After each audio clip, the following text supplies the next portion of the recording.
नमस्कार, कशा आहात आपण? या अगोदरच्या व्हिडिओमध्ये गुडघेदुखीवर आणि केस गळतीवर आपण उपाय पाहिले होते। त्या व्हिडिओ खाली भरपूर कमेंट्स होत्या की पाय दुखी असो किंवा नसा अकडल्या असतील, त्यासोबत टाच दुखत असेल, टाचा फाटल्या असतील तर त्यासाठी काहीतरी घरगुती उपाय सांगा। तर असाच एक घरगुती उपाय मी घेऊन आलेली आहे, ज्यामुळे तुमचा एक नाही पूर्ण पायाचे जे त्रास आहेत ते दूर होतील।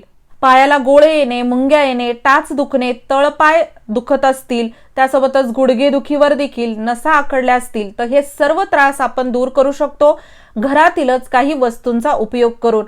यामुळे तुम्हाला खूप छान आराम भेटेल, कारण की काय होतं, गोळ्या औषधं खाऊन थोड्या वेळासाठी आराम वाटतो, पण त्याचे दुष्परिणाम खूप जास्त भोगावे लागतात आणि थोड्या वेळ आराम झाला की लगेचच गोळ्याची पावर कमी झाली की दुखायला लागतं। त्यामुळे कधीही घरगुतीच उपाय केले पाहिजे, जेणेकरून त्रास पूर्णपणे नाहीसा होतो। 100% रिझल्ट हवा असेल तर व्हिडिओला शेवटपर्यंत पहा, कारण की आपण सर्व डिटेल्स यामध्ये पाहणार आहोत।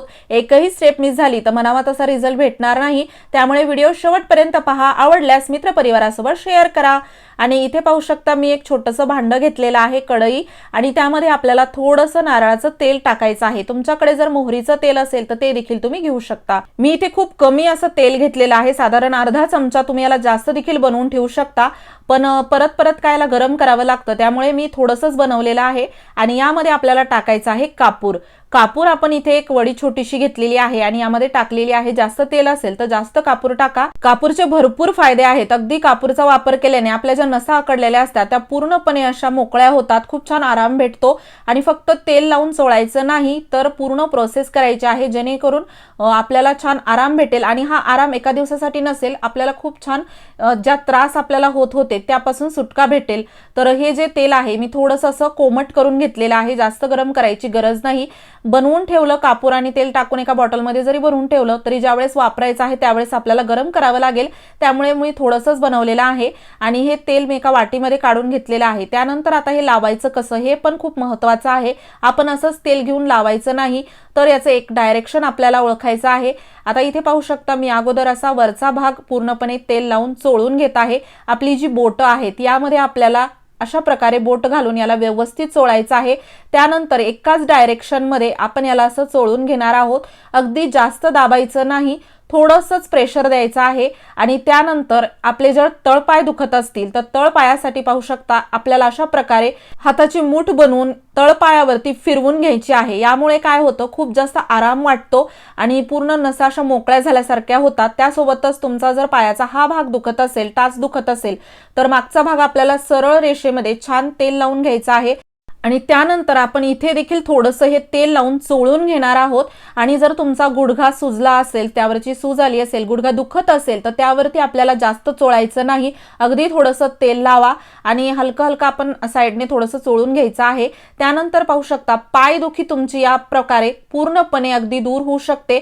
आपली हाताची जी मूठ असते त्याने आपण मागचा जो पायाचा भाग आहे त्याला असं एका डायरेक्शन मध्ये थोडंसं दाबून घेतलं की खूप छान रिलॅक्स फील होतं, कारण की हाताचा भारही असा तेवढा पडत नाही। पण ही प्रोसेस पूर्णपणे अशी करा, खूप छान तुम्हाला एक रिलॅक्स फील होईल। आता ही प्रोसेस कधी करायची दिवसातून हे देखील खूप महत्त्वाचं आहे। संध्याकाळच्या वेळी आपल्याला हे करायचं आहे, रात्रीच्या वेळी म्हणू शकता, एक वेळेस झोपण्या अगोदर हे करा, जेणेकरून काय होतं, पूर्ण आपण ही प्रोसेस केल्यानंतर आपण झोपायला जातो, पायाला छान आराम भेटतो, हालचाल होत नाही, त्यामुळे अजूनच छान याचा रिझल्ट पाहायला भेटतो। वेळ नसेल तर दिवसा जरी केलं तरी चालेल।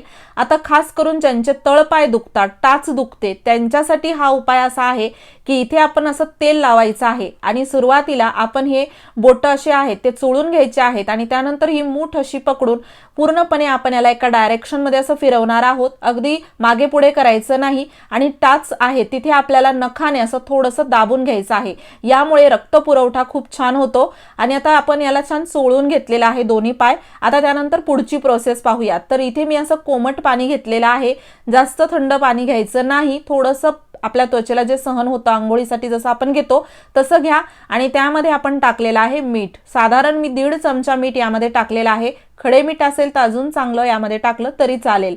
त्यानंतर आपण यामध्ये टाकणार आहोत लिंबू। इथे मी लिंबू घेतलेला आहे, आपल्याला एक लिंबू पूर्ण यामध्ये असं पिळून घ्यायचं आहे। तुमच्याकडे जर जास्त लिंबू असतील तर 2-3 लिंबू जरी टाकले तरी चालतील। आणि खास करून लिंबू यामध्ये टाकल्यामुळे आपण जेव्हा याचा उपयोग करतो त्यावेळेस जर तुमचे टाचदुखी असेल किंवा टाचाला भेगा पडल्या असतील त्या दुरुस्त होण्यासाठी खूप जास्त हे फायदेशीर ठरतं आणि हे आपल्याला साधारण आठवड्यातून 4-5 वेळा तरी करायचं आहे किंवा तुम्हाला जर अजून लवकर रिझल्ट हवा असेल तर रोज जरी केलं तरी चालेल। साधारण फक्त 8 दिवस हा उपाय करा, नक्कीच तुम्हाला यापासून पूर्णपणे आराम भेटेल। अगदी यामुळे तुमचं खूप वर्षाचं दुखणं सुद्धा बरं होऊ शकतो। घरगुती उपाय आहे, कोणतेही साइड इफेक्ट किंवा नुकसान होणार नाही, होईल तर फायदाच होईल। आणि जसं की आपण पाहू शकतो अर्ध लिंबू मी पिळून घेतलं होतं, आता आपण दुसरं अर्ध लिंबू यामध्ये पिळून घेतलेला आहे। आणि हो, तुम्ही हा व्हिडिओ कोणत्या गावातून किंवा शहरातून पाहत आहात ते मला कमेंट बॉक्समध्ये नक्की सांगा, जेणेकरून माझा व्हिडिओ कुठे कुठे पोहोचला मला ते कळेल। तर आता आपण यामध्ये लिंबू आणि मीठ टाकलेला आहे। आता याचा उपयोग कसा करायचा ते पाहूयात। आता आपण सुरुवातीला गरम तेल करून म्हणजे कोमट तेल करून थोडेसे पाय चोळून घेतले होते। त्यानंतर लगेचच आपल्याला हे करायचं आहे, एक कोणतंही भांडं घ्या ज्यामध्ये की आपले पाय व्यवस्थित असे बुडले जातील। थोडंसं मोठं भांडं घ्यायचं आहे आणि त्यामध्ये आपण पाणी टाकणार आहोत। हे आपण तयार केलेलं पाणी आहे आणि चांगलं कोमट पाणी आहे। तर पूर्ण साधारण मी इथे याला वरपर्यंत असं पाणी टाकणार आहे, जेणेकरून पूर्ण पाय यामध्ये बुडले जातील। आणि या पाण्यामध्ये आपल्याला साधारण पाय हे ठेवायचे आहेत 10 ते 15 मिनिट म्हणू शकता, किंवा हे जे कोमट पाणी आहे ते थोडंसं अजून थंड होईपर्यंत आपण यामध्ये पाय ठेवणार आहोत। पूर्णपणे पाणी थंड होईपर्यंत अजिबात पाय ठेवायचे नाहीत, त्यामुळे काही एवढा फायदा होणार नाही। थोडंसं पाणी गरम कोमट आहे तोपर्यंतच पाय काढायचे आहेत, कारण की त्या आपल्याला पाय जो आहे तो खूप छान असा शेकला जातो। यामुळे तुमची टाचदुखी, टाचाला पडलेल्या भेगा पूर्णपणे नाहीशा होतात। त्यासोबतच आपले जे पाय आहेत ते देखील मऊ होतात। मेनिक्युअर पेडिक्युअर आपण बाहेर करायला जातो तर ते या पद्धतीने देखील होऊ शकतं, म्हणजे लेडीजसाठी देखील खूप जास्त फायदेशीर आहे हे। त्यासोबतच तुमच्या ज्या नसा आहेत त्या ओपन झाल्यासारखं तुम्हाला फील होईल। अगदी पायाला जर मुंग्या येत असतील, पाय सुजत असतील तर तो देखील त्रास कमी होतो। बऱ्याच जणांना थोडंसं उभं राहिलं किंवा थोडंसं चाललं की लगेचच पाय दुखायला लागतात, तर त्यांच्यासाठी तर हे खूप जास्त फायदेशीर आहे। आता आपण इथे थोडंसं पाणी असं थंड झालेलं आहे, तर साधारण 10-15 मिनिट यामध्ये पाय ठेवल्यानंतर आपण हे भांडं असं बाजूला काढून घेऊयात आणि त्यानंतर एखाद्या कोरड्या कपड्याने आपल्याला पाय पुसून घ्यायचे आहेत। आणि जर तुम्हाला हा संध्याकाळच्या वेळी उपाय करायचा नसेल, वेळ नसेल, तर यानंतर तुमचे जे पाय आहेत ते एकतर कपड्याने झाकून घ्या किंवा सॉक्स घाला। पाय असे आपल्याला मोकळे ठेवायचे नाहीत, थंड होऊ द्यायचे नाहीत। किंवा तुम्ही जर घरी असाल तर आपल्या पांघरुणामध्ये हे पाय ठेवा, म्हणजे आपल्याला थोडंसं याला असं गरम ठेवायचं आहे म्हणू शकता। अगदी थंड आपण याला असं ठेवणार नाहीत, यामुळे तुम्हाला खूप छान रिझल्ट भेटतो। आणि रात्रीच्या वेळी केलं तर अगदी आपण हे केल्यानंतर झोपायला जातो, त्यामुळे वेगळं असं काही करायची आपल्याला गरज पडत नाही। फक्त एकदा करून पहा, खूप छान तुम्हाला आराम भेटेल। आणि तुम्हाला जर नेहमीसाठी हा त्रास दूर करायचा असेल, दुखणं दूर करायचं असेल, तर आठवडाभर तरी निदान करून पहा, कायमचा त्रास दूर होईल। आणि व्हिडिओ थोडासा जर युजफुल वाटला असेल तर व्हिडिओला लाईक करा, शेअर करा, चॅनलवरती नवीन असाल सबस्क्राईब नक्की करा। पूर्ण व्हिडिओ पाहिल्याबद्दल धन्यवाद।